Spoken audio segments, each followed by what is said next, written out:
Welcome back to Remote Life. My name is Han Talbot, also known as Han Meets World, and today we'll be chatting with Jen Ruiz. Based in Puerto Rico, Jen is a 5-time best-selling author on Amazon, TEDx speaker, and solo travel expert, helping travellers and digital entrepreneurs to work from anywhere while seeing the world. In this episode, we talk more about how Jen got started on her own remote life journey, the different ways of making money on the road, and how you can also take your first steps to going remote in 2022. So grab a coffee, a tea, or something stronger, and let's get started.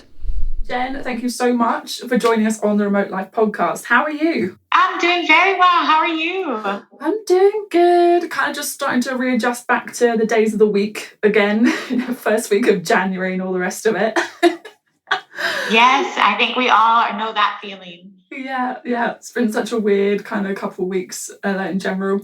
But anyway, let's get straight on into it. So tell us a little bit about your story and a bit about your mission when you set out traveling. Sure. Well, I started off as an attorney. I actually was practicing law up until just a few years ago when I decided to go full-time as a travel blogger. But what really sparked my interest in travel was a 12 trips in 12 months challenge that I took the year before my 30th birthday because I wanted to send out my 20s in style, having spent so much time studying and doing, kind of the responsible thing. I wanted to do something a little irresponsible and a little bit just frivolous. And for me, to celebrate and to be young and crazy, including taking sick leave to go on hot air balloon rides at an international festival and to be on a live taping of The Chew at Epcot. So there were a lot of different experiences that I had that I definitely don't regret. And after that year, I wrote my first book on affordable flights.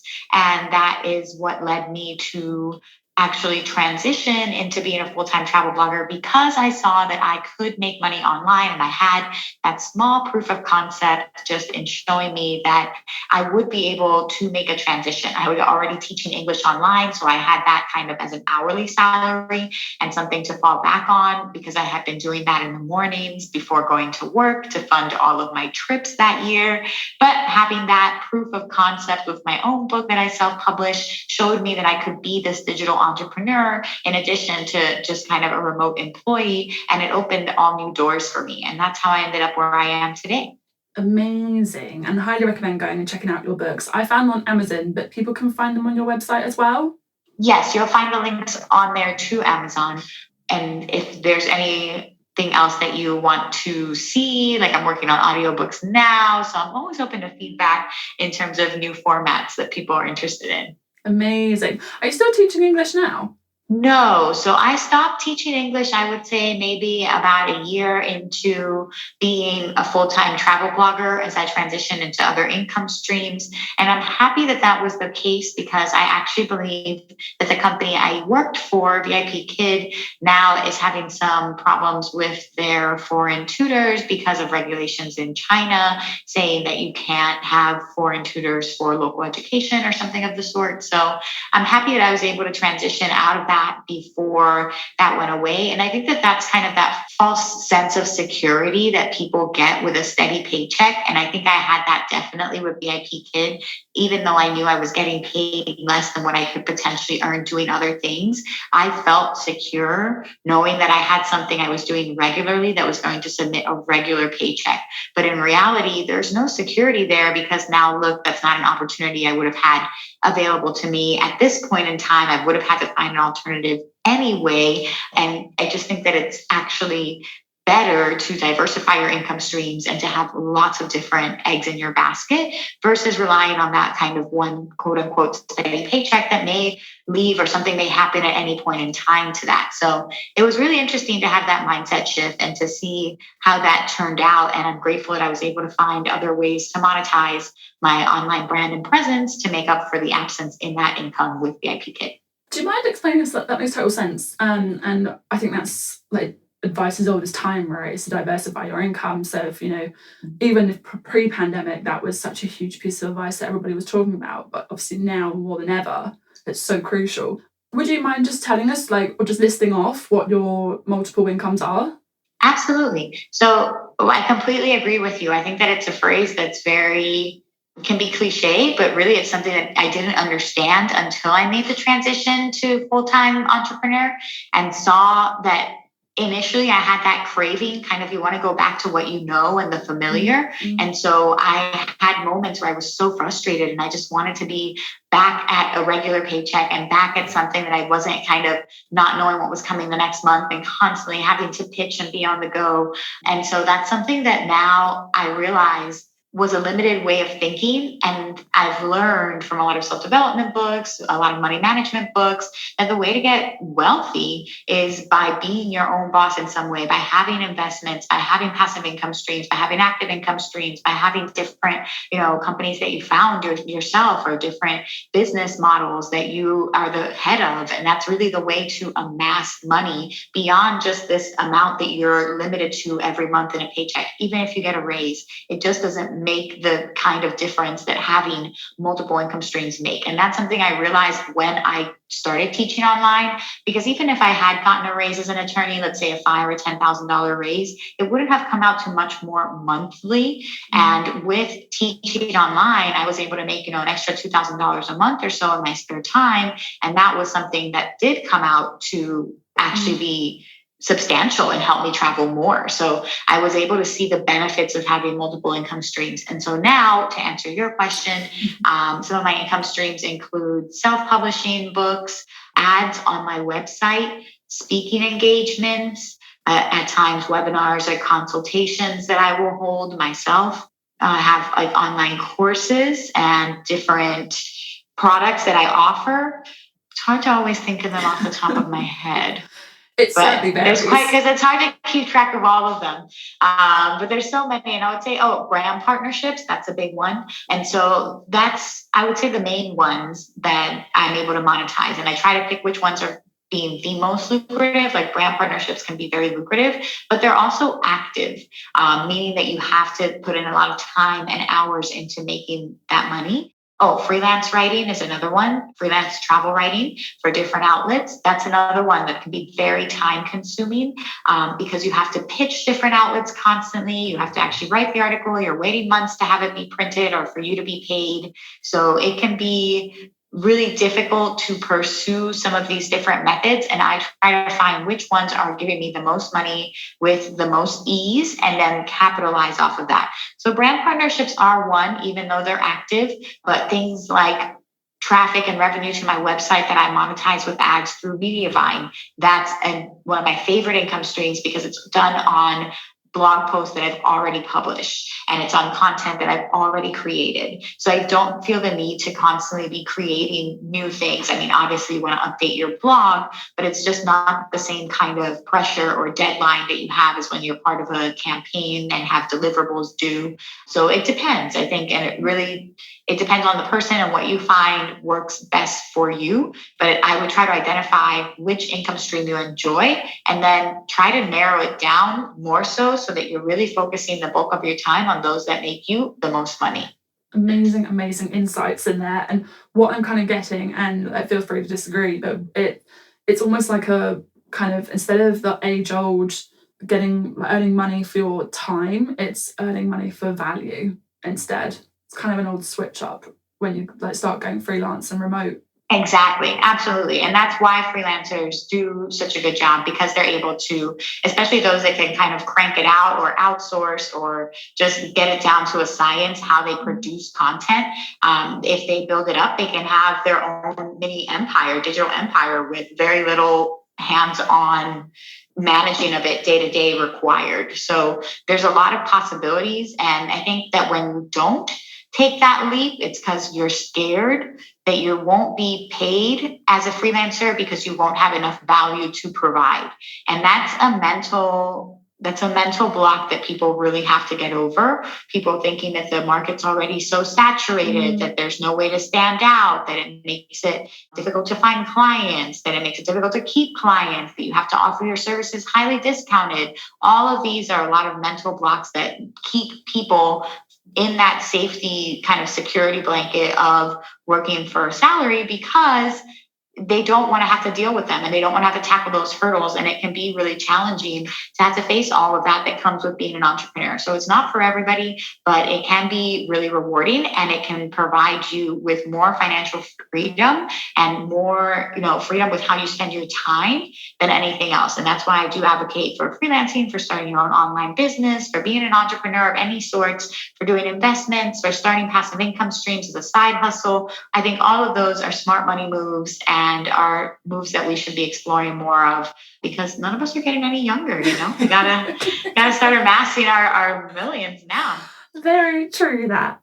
But that's something that seems to have come up a lot. And I found that I get asked that question, especially now, because I'm 3 years into my freelance journey. And while it was sort of something, having that kind of resilience and that tenacity was already something that I sort of had, having built that up from project management full time and doing communication strategy full time. So in a way, like I'm still nervous when I started, but I kind of already had this knowledge of I know what I'm like when I'm dealt with a challenge. Did you have something similar, or was that something that you kind of had to learn for yourself when you took the leap? No, I took a lot of comfort in my degree and in knowing that in worst case scenario, I had paid, $200,000 or so for a law degree that should afford me the opportunity to be gainfully employed at any point in time. Right. Most law firms, I would say 70% of them are just kind of turnover law firms that are constantly hiring and constantly having new people. And so maybe not the most desirable places to work, but easy to get employed there. So I think I knew and I had that sense of job security in knowing that I may not like the first job available, but I could certainly find a job available doing kind of mundane front work, paperwork, attorney stuff. So I took that as a consolation because now I don't use my expensive degree and I maybe didn't need it. But so I try to find what are the pros. And I think having that as something to fall back on, having my title to use if I ever need to, sign off on agreements, negotiate contracts with brands, things of the sort, that really helps me. So it helps me gain credibility when I'm trying to be featured in different outlets. So there are always pros. And I think education was my fallback specifically and how I was able to gain that confidence in going freelance. And then it also took a big humility, spoon to just have to sit there and go from telling people, what do you do? I'm an attorney to like, what do you do? I teach English online. So there were actually months where I didn't even share that with people. And I was just trying to talk about my travel blogging because it seemed embarrassing to go from practicing law to doing like a $20 online teaching gig. And so it was something, and I have a lot of respect for teachers and I have a lot of respect for people that do digital nomad jobs. And I understand how difficult it is. And really the kids are amazing. And my mom is a teacher. So I just think that it was something where I had so much prestige associated with being an attorney and being the first person in my family to be an attorney and to graduate from this, from law school and all of that, that it felt like just leaping into this field of the unknown digital world was a big, scary monster to tackle. And so I still dealt with it for a long time, even after seeing initial signs of success. My TED Talk I had by the end of that year that I turned full time, my first one, I've published, multiple books since then. I won an award with my first book, which was all encouraging things along the way that should have maybe kept me thinking like I'm on the right path. But I still found myself searching LinkedIn postings to be like, I don't know, should I apply to work at like NBC doing like copywriting for $30,000 a year or something ridiculous? And that I didn't want to do, but I would still, for some reason, just go. And old habits would, and old insecurities would always rear their head. So I would say it's until just recently where I've really begun embracing what I do, embracing the uncertainty that comes with it, feeling certain and living in more abundance rather than scarcity. So being certain that I'm going to have opportunities continue to come my way, that things are only going to get better. And that's taken a lot of internal practice and self-work that thankfully we've had a lot of downtime during the pandemics just devote to being your best self. So, oh yes. Sorry. Don't we all know it? It's kept me cheery, just to kind of listen to positive things, to tune out the gloomy news and to really work on trying to change my mindset, trying to get out of my own way when it comes to making money, when it comes to taking my business to the next level, when it comes to dealing with competition. I think we, especially at this time and with the scarcity mindset and with the idea that there's so little to go around, and it can happen very often to freelancers who feel like they have to compete for a job. We see other people have wins and then we automatically think, why not us? Instead of thinking, that's amazing that great for them and I'm next, that kind of mindset, and cheering on the people that you see do good things, because the more that you cheer something on, the more likely it is that it's going to come to you versus you sitting there and resenting other people for having it. So these are all things that I think you have to work on as an entrepreneur if you're not going to lose your mind. Otherwise, you will let the insecurities and the constant comparison and the numbers game and how many followers do you have and how many views do you have and how much money did you get paid? Yeah, but also the people around you, I found as well, because that for me has, it's not that my wider community has necessarily changed. I found over the last 3 years for me, it's been about who is close to me, I guess. Like who is like, how they say like you are a product of the 5 people closest to you. I think that's something that's come up massively for me, especially in the last couple of years, because it's like if you've got, a core group of people who will hype you up no matter what. Like on your down days, they'll say, right, okay, I hear you, but let's go. I think that has made a massive difference to how I approach my work as well. I can't tell if it's the pandemic or if it's just simply that I have adjusted my kind of approach accordingly, like my freelance, not plan, but my freelance mentality, I guess, accordingly, to surround myself with people who are like, you can do this, rather than people who tell me I'm weird for doing something that's not very normal, I say with kind of, in quotes, air quotes. Would you agree?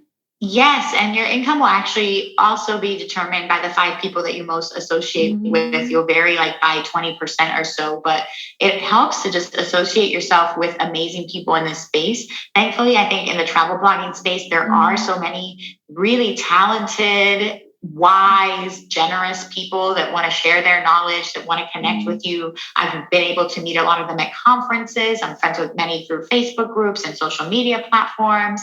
So I think that it's easy to find community if you know where to look and if you're as active in the community as what you hope to get out of it. So I think that those are both really important things. I know a lot of people that are bloggers and have never been to a travel blogging conference, whereas I'll go to maybe 2 or 3 a year. So the first one can seem intimidating, but then the more you go to, it really is like catching up with old friends. And it's nice to have a community of people that you can chat with. I've had mastermind groups this past year of just other female bloggers that know what I'm doing. I've had here where I live, we have a lady bosses group that meets every month, and we have a book club, and all of these are amazing kind of CEO women, and we're reading books that are meant to challenge us. And so it absolutely helps to have a community and not do things alone, and more so now than ever. No, completely agree.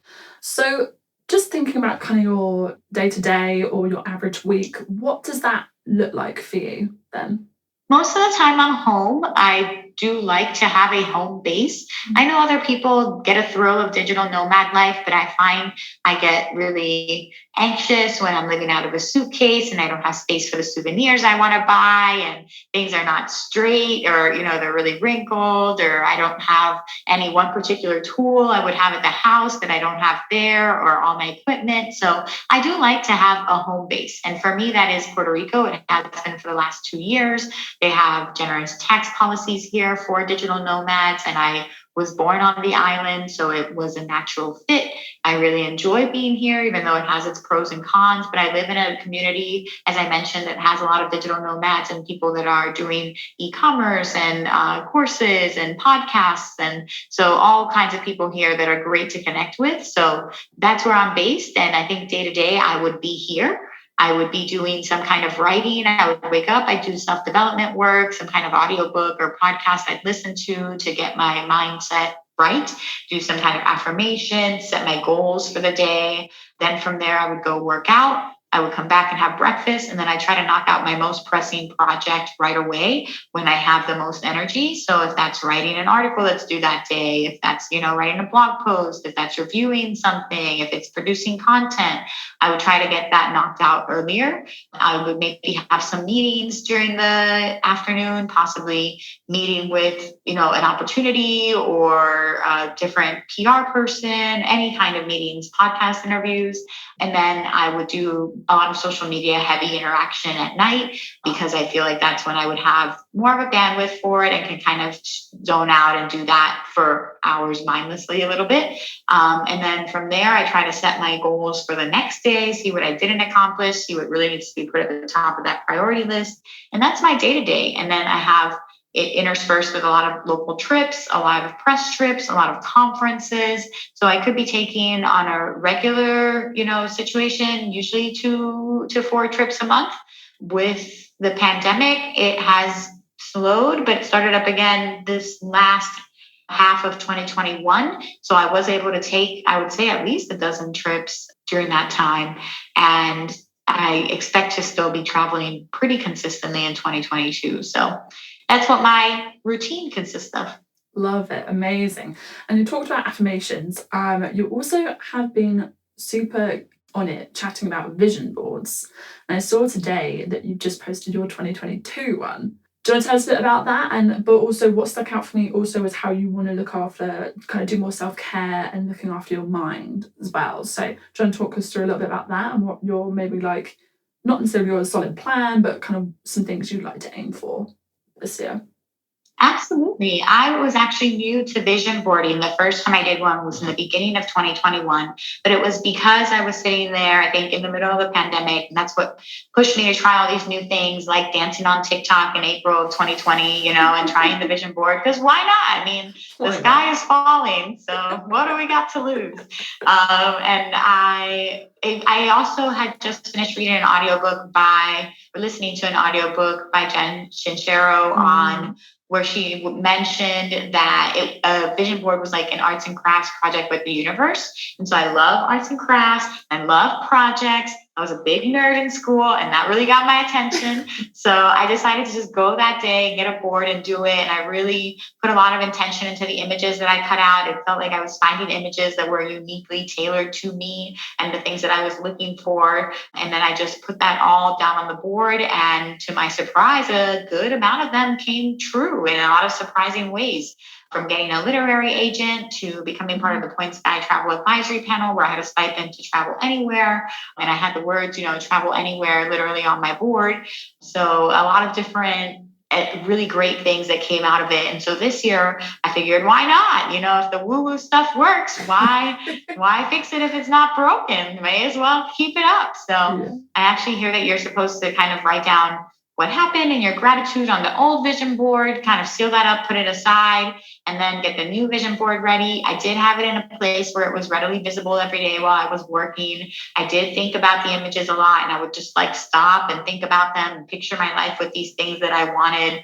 And then they just started manifesting themselves in all different ways. A good amount of my board, I'd say like 70% of it came true. And I think the rest of it's on its way to coming true. And just maybe a year was a ambitious time. I had my boyfriend falling in love, like the wedding and children all in one year. And I feel like that's a little rushed. But we accomplished the first part, I think we're on our way to the second. And that's an example of how with my first vision board, I'm realizing how it comes to you and what goals to put on there. Similarly, to go from agent to book deal to having this top book was a lot was going to happen in the first year. But I was very happy to find that I had, taken significant steps in that regard. So I'm very happy with how it came out. I'm excited for this new vision board and what 2022 will hold. And I just don't think that you lose anything by trying it, right? Even if you think it's silly, why not? We're talking about your dreams. So would that not merit you doing something a little silly or trying something outside the box? Because why not? If it helps you get what it is that you want in life, give it a shot. And so for me, mindset, visualization, affirmations, all of that has been really important. And I do believe in energy. And I think that I've had a different energy since that happened. And since I've really started investing in myself development. And I'm seeing more and more opportunities come to me without me having to fight for it so much, right? People want to recommend me to things when you're a pleasant person rather than when you're sitting there constantly wondering why it's not your turn. And these are really hard things to overcome because they're healings that we have, but a lot can happen, and you kind of need to work on your self-development constantly if you're going to be a freelancer or an online business owner, because you're constantly going to have imposter syndrome, and you're constantly going to feel like you made a mistake, or you should go back to the safety blanket of a steady salary. And you need to have that mindset of like, no, you're doing amazing. Your talents are like much needed and in demand, and you are uniquely you. Like, you need that. So unless you, I feel like, especially with things like vision boards as well, or having, for me, I use Pinterest boards now because obviously I'm on the move so much, but it's just about keeping, and this is the project management nerdy side of me coming out, but when you're working on a project or you're trying to aim for something, you need something to kind of remind you of that, right? It's kind of like, oh yeah, I'm on track, or oh, maybe I could work on a bit of this today. Like, oh yeah, I said I was going to do this. Okay, let's keep the vision alive as well. Yes, I totally agree with you. Accountability helps, and that's where it helps to have a community, helps to announce your goals to your community and kind of what it is that you're hoping to do in general, so that people know what you're working on and you don't just back out of it. If you say you're going to write a book, tell people you're going to write a book so that they know to expect your book, and you can't just stop writing it now because you know that you already told people you were writing it. Yeah. So accountability really helps, and your community can go a long way towards that. Completely.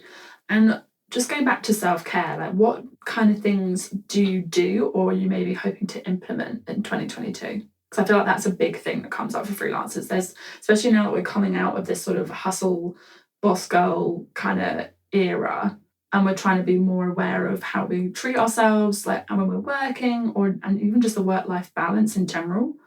What are some of the things that you try to keep yourself doing, or something you do for yourself? Definitely fitness routinely. I think that's really important. And treating myself to good foods. That's another thing. I've tried to upgrade the quality of the food I'm eating. So you don't necessarily have to go on these crazy diets, but I do advocate for getting the better version of what it is you're eating. So instead of getting these processed foods and these processed sugars, getting these kind of natural 100% honey versus like the extract or the other substances, or 100% maple sugar versus like the regular stuff that they give you. So it just helps to upgrade what it is that you're putting into your body, because ultimately that's your fuel. Fitness is really important because it's going to keep you sane, and it's going to keep your posture good as somebody that's going to be hunched over for long periods of time over your computer. And in general, I would say relationships of some sort. So it's also important, like you said, to have a community of people that you can go to when things get rough, that you want to just vent and that you want to share or get insights from. I think that's really helpful, and it can make you feel like you're not alone. And that's where going to conferences, joining these Facebook groups, developing masterminds can make all the difference in terms of you actually enjoying being a freelancer, or you dreading doing it every day and just returning to a job that you didn't like, kind of deflected, thinking, oh, that didn't work out. Amazing. Just taking a couple steps back. Obviously, you kind of started your journey when you were 30. Is there anything that you would give, like any advice you would give 20-year-old Jen about taking this lifestyle? And also, is there anything you would maybe tell 30-year-old Jen knowing what you know now? Sure. So the impetus for this journey was the year before my 30th birthday, but I had done some traveling beforehand. I'd spent a summer in Sydney, Australia by myself. That kind of sparked my love for solo travel. And I'd gone with my mom for 2 weeks after high school to Europe, that I ended up leading our trip versus going with the organized tour that she had booked, because I realized I could do the trip better than the organized tour. So both of the things, I think, prepped me for ultimately taking travel more seriously, and it sparked my interest in it overall. So I would say advice that I would give 30-year-old Jen, or I would say 20-year-old Jen, I would tell her to enjoy more and stop being so self-conscious. I think I've always been a perfectionist in so many ways. And so I think like I've never really taken all the bikini pictures because I thought I didn't look as attractive in the bikini. And then afterwards you realize that you will never be that skinny again in your life. And so you should have taken the picture. And so that's what I would tell her, like be less self-conscious, just take the picture, live in the moment, do the things, and don't worry so much about how you look to the world. And then beyond that, I would say to 30-year-old Jen, I would probably just tell her to get excited, because the journey is going to have a lot of surprises. And I think that she was a lot more scared than excited going into this transition. So I would just tell her to anticipate it eagerly, because there's lots of good things in store. I think that's a motto for life, really. Get excited. Get excited. I think that's what I could apply for myself. Get excited. And also we talked a bit about making money already in the ways that you're doing already, and I love just how many there are. Like, it's like, I feel like people think that there's just not like that many opportunities, but with the internet today, now more than ever, I swear you can make money doing so much. So Jen, final question from me. What would your top kind of pieces of advice be for people who are hoping to take the remote leap in 2022? I would say, first and foremost, work on your mindset. Make sure that you feel ready to take the leap. And I think you can do that with so many small steps every day. Just reading books to help become more knowledgeable in your trade, listening to podcasts, finding other people that have done the leap so that you can better follow them and see what they're doing and be in their footsteps. I think that really helps you get ready to take the leap. I think once you do take the leap, it would help to have a community of people that you can rely on for when things get rough, because they will. And I think that the quicker that you find that community, the easier your journey will be. And beyond that, I would recommend that you persist, because nothing is ever an instant hit. Even though it looks like it, even though it may seem like an overnight success, all of these overnight successes have worked for years to get there. And it takes a little bit of time. It can take you less time if you network with the right people, if you invest in the right learning and the right tools, but it still takes time to grow a following. It takes time to get clients. It takes time to build your testimonials, your reputation. It takes time. And so I would recommend that you not get discouraged by the first couple of obstacles that you face and think that that's a sign that you're not meant to do it. It's just a sign that you're doing it right. You're going to come across obstacles. It's a sign that you're growing. It's a sign that you're challenging yourself. So don't be easily deterred, and understand that everybody that's been successful has had to go through the same thing. Like Nas Daily talks a lot about, he did a 1,000-day kind of video challenge, and he talks a lot about how at like day 150 or something, he was just feeling so dejected, and he'd seen that this other random, cat video on YouTube got 10 million views, and his barely got 10. And he was just going to sit there and cry about it that day instead of making another video. I don't know if it was a cat video specifically, but some other video that really didn't have a lot of substance. And he obviously works to make his very substance heavy. And so he was going to not just give up. And he decided to do a video again that day, because if he missed it that day, he'd miss it the next day. He would not keep up with the challenge that he set for himself. And so even though it seemed like it wasn't working, even though it seemed like people weren't responding, he still kept going. And now he's one of the most successful content creators out there. So that's a common story that you'll find amongst a lot of successful people, especially in the online space. It may take you a while to find what distinguishes you. Even if you are an instant hit right off the bat, and like the guy that started asking about people who drive luxury cars on TikTok, what they do for a living, and like instantly went to like 5 million. The new money lawyer that just went, she's at like 7 million in her first 2 months on TikTok. And so there's a bunch of people that it seems like they have really rapid growth and success, but even they're going to be facing challenges you don't know about. They may have problems monetizing. They may have problems, building out staff or figuring out how to do things. It just takes time. So be kind to yourself and persist, and just know that just showing up is a big part of the battle in and of itself. And I wish you all luck on your journey. Beautiful. Love that. It's not if you make it, it's when you'll make it. Exactly. Right. Exactly. And understand that your definition of making it doesn't have to be like this arbitrary threshold of 1 million people. Like you'll find little ways that you're making it along the way with a really satisfied client or a really heartwarming testimonial or a lovely gift that somebody gives you that you didn't expect, but is so touching. There's lots of ways that you're going to be encouraged along the way if you're on the right path, and you're going to see that your work is appreciated. And it doesn't have to be just these arbitrary standards of awards or this many followers or anything like that. So I hope that you can find the joy and the rewards every day in your work, and that you continue trying to be a better version than you were the day before. Thank you so much for listening to this episode of The Remote Life, and thank you, Jen, for your awesome insights. You can find links to her website and socials below. Tag Jen at Jen on a Jet Plane and myself, Han, at Han Meets World, and let us know if you're taking the remote leap this year. You can also find the podcast on Instagram at The Remote Life Podcast. Thank you so much again for listening, and we can't wait to remote work with you again soon.